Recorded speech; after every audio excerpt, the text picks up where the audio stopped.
ஆயிரம் விளக்கு தொகுதியில் அசத்தப்போவது யார்? தலைநகர் சென்னையில் இருக்கிற ஆயிரம் விளக்கு தொகுதி சட்டப்பேரவை தொகுதி வரிசையில 20வது இடத்துல இருக்குது.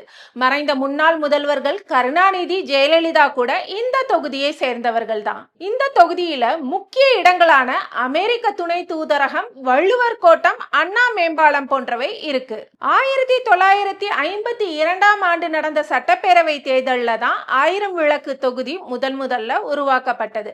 ராயப்பேட்டை, நுங்கம்பாக்கம், சூளைமேடு, மகாலிங்கபுரம், தியாகராய நகர், மாம்பலம், ராஜா அண்ணாமலைபுரம், தேனாம்பேட்டை, கோபாலபுரம் ஆகியவை இந்த தொகுதியில அடங்கி இருக்கு. இந்த தொகுதியை பொறுத்த வரைக்கும் தாழ்த்தப்பட்ட மக்கள் 40%, வன்னியர் 30%, முஸ்லிம்கள் 10%, கூடவே முதலியார் சமூகத்தினரும் ஓரளவுக்கு இருக்கிறாங்க. எனவே தாழ்த்தப்பட்ட மக்களும் வன்னியர் மக்களுமே வெற்றியை நிர்ணயிக்கும் சக்தி கொண்டவர்களாக இந்த தொகுதியில இருக்கிறாங்க. இந்த தொகுதியை பொறுத்தவரை ஆண் வாக்காளர்கள் 73,500 பேர், பெண் வாக்காளர்கள் 80,343 பேர், மூன்றாம் பாலினத்தவர் 65 பேர்னு மொத்தமா 1,53,908 வாக்காளர்கள் இருக்கிறாங்க.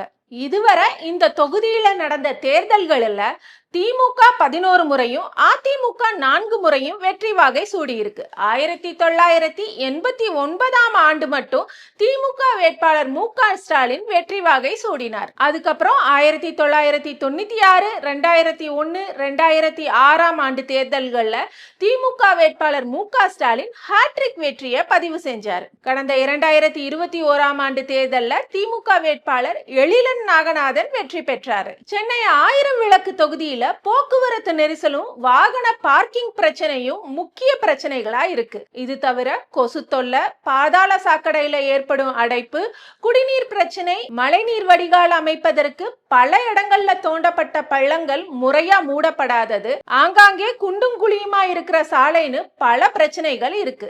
இந்த தொகுதியில தற்போதைய எம்எல்ஏவான திமுகவின் டாக்டர் எழிலன் நாகநாதனே மீண்டும் களமிறங்குறாரு. திமுக மருத்துவர் அணி செயலாளரான இவர் முன்னாள் முதல்வர் கருணாநிதியின் தனி மருத்துவராக இருந்தவர்ன்றது குறிப்பிடத்தக்கது. கடந்த சட்டப்பேரவை தேர்தலில் 32,462 வாக்குகள் வித்தியாசத்துல அதிமுக ஆதரவு பெற்ற பாஜக வேட்பாளரான நடிகை குஷ்புவை தோற்கடித்தார். இந்நிலையில திமுக தலைவர் ஸ்டாலினோட தேர்தல் வாக்குறுதிகளை நம்பி இந்த முறை அவர் அதே தொகுதியில மீண்டும் களம் காண்கிறார். அதிமுக சார்பில் முன்னாள் அமைச்சர் வளர்மதி போட்டியிடுறாங்க.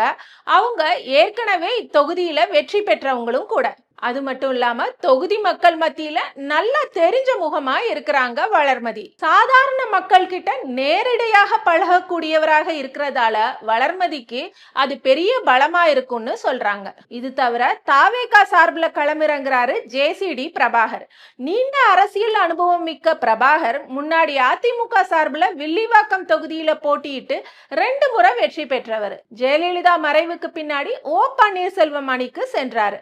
அதுக்கப்புறம் ஓபிஎஸ் மேல ஏற்பட்ட அதிருப்தியால கடந்த ஜனவரியில தாவேகாவில இணைஞ்சாரு.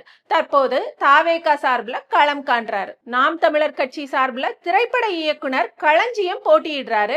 இப்படி இந்த முறை 4 முனை போட்டி நிலவுவதால யார் வெற்றி பெற்றாலும் அவங்களோட வெற்றி எளிதாக இருக்காதுன்னு மட்டும் சொல்றாங்க.